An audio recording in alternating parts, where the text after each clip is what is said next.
ఈరోజు ఈనాడు ఆంధ్రజ్యోతి రాసిన పచ్చి అబద్ధాల గురించి కూడా తెలుసుకుందాం. ఈనాడు తప్పుడు కథనం. వైకాపాకు ఎఫ్ఐఆర్ ఆయుధం అంటూ ఈనాడు ఒక పచ్చి అబద్ధపు వార్తను రాసింది. వాస్తవం ఏమిటంటే వైసీపీ ప్రభుత్వం వచ్చాక రాష్ట్ర స్థాయిలో కేసుల సంఖ్య తగ్గింది.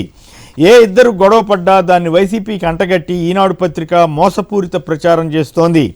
ఈనాడు చెప్పిందే నిజమైతే ఈ 4 ఏళ్లలో ఈనాడు రామోజీరావు రాసిన పచ్చి అబద్ధాలపై 100 కేసులు నమోదై ఉండాల్సింది. ఉత్తిత్తి శంకారామే అంటూ భీమిలీ సభపై మరో పిచ్చి వార్తను ఈనాడు రాసింది. క్యాడర్ను ఉత్తేజపరచడానికి సీఎం జగన్ రాష్ట్ర వ్యాప్తంగా సాగుతున్న అనేక సంక్షేమ అభివృద్ధి కార్యక్రమాలను వివరిస్తూ బడులు, ఆరోగ్య కేంద్రాలకు, రైతు భరోసా కేంద్రాలు తదితర ఎన్నో అంశాలను ప్రస్తావించిన ఈనాడు రామోజీరావుకు అది ఉత్తిత్తి శంఖారావంగానే వినిపించడం విశేషం.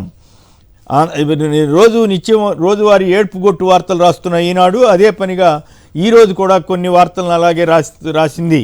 ఇక ఆంధ్రజ్యోతి అబద్ధాల ఆంధ్రజ్యోతిలో షర్మిల దెబ్బకు జగన్ మైండ్ బ్లాక్ అయిందంటూ ఒక పిచ్చి కథనాన్ని ఇచ్చారు.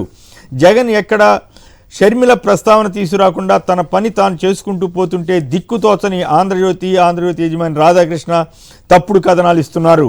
ఒకప్పుడు ఇదే ఆంధ్రజ్యోతి షర్మిల భర్త అనిల్పై వేల కోట్ల అభియోగాలు మోపుతూ వార్తలు రాసేది.